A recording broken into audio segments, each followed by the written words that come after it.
long ago, in a beautiful kingdom filled with lush gardens, sparkling fountains, and tall golden towers.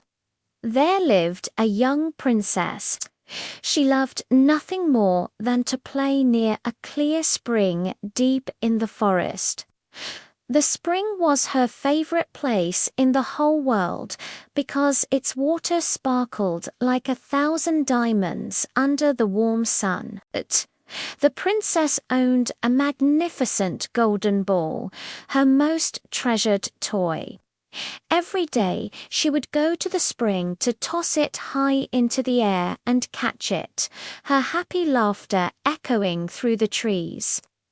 One sunny afternoon, while playing her favorite game, the princess threw the ball a little too high. It soared through the air, but as it came down, it slipped right through her fingers and fell with a soft splash straight into the deep water of the spring. "Oh no," she cried out, her heart sinking. "My golden ball." She peered into the clear water, but the ball had sunk too deep to see. She sat down on the grassy bank and began to cry, her shoulders shaking with sadness. Just then, a small green frog with big, curious eyes popped his head out of the water. "Why are you crying?" Princess asked the frog in a surprisingly gentle voice.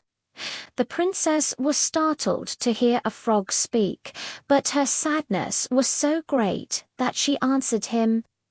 "I dropped my precious golden ball into the spring," she sobbed, "and I can't get it back."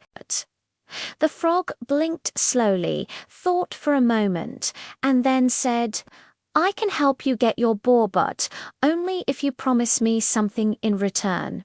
"What do you want?" the princess asked, wiping her tears away with the back of her hand. "I want to be your friend," said the frog. "I want to eat from your golden plate, drink from your crystal cup, and sleep on a silk pillow near your bed." The princess thought this was a very strange and unpleasant request. She couldn't imagine a slimy frog eating from her plate. But she wanted her golden ball back so very badly. "I promise," she said quickly, not really meaning it. "I promise you anything." With a little splash, the frog dove deep into the spring. A moment later, he resurfaced with the golden ball held carefully in his mouth. He hopped onto the bank and placed it at her feet. The princess was overjoyed. She grabbed the ball happily, gave it a quick polish on her dress, and without a second glance at the frog, she ran back toward the castle, completely forgetting the promise she had just made. That evening, as the royal family sat down for dinner in the grand hall, there was a strange sound at the castle door. Knock, knock, knock. It was a small, wet, splatting sound. The princess went to open the door and gasped. There on the doorstep stood the little green frog. "Princess," he said, his voice echoing in the quiet hall, "you made a promise." The princess wanted to slam the door shut, but the wise king, her father, had overheard. He looked at her sternly and said, "A promise is a promise, my daughter. It must always be kept." Reluctantly, the princess allowed the frog inside. He hopped up to the great dining table and sat beside her. He ate from her golden plate and drank from her crystal cup, just as he had asked. The princess felt terribly upset and embarrassed, barely touching her own food. Later that night, the frog followed her all the way to her royal bedroom. "You promised," he reminded her again as she stood by her bed.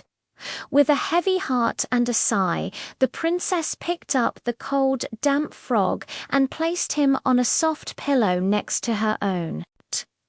The very instant she did, there was a brilliant flash of light that filled the entire room. The little green frog was gone, and standing in his place was a handsome prince with kind eyes. "I was cursed by an evil spell," the prince explained. "Only someone who kept their promise to me, no matter how difficult, could break it." The princess was shocked and deeply ashamed. She realized she had judged the frog by his appearance and had almost broken her sacred word. The king welcomed the prince with great joy, and soon the princess and the prince became the very best of friends. Over time, that friendship blossomed into love. The curse was gone forever, and the prince and princess lived happily, ruling their kingdom with honesty, kindness, and respect. And from that day forward, the princess never, ever broke a promise again.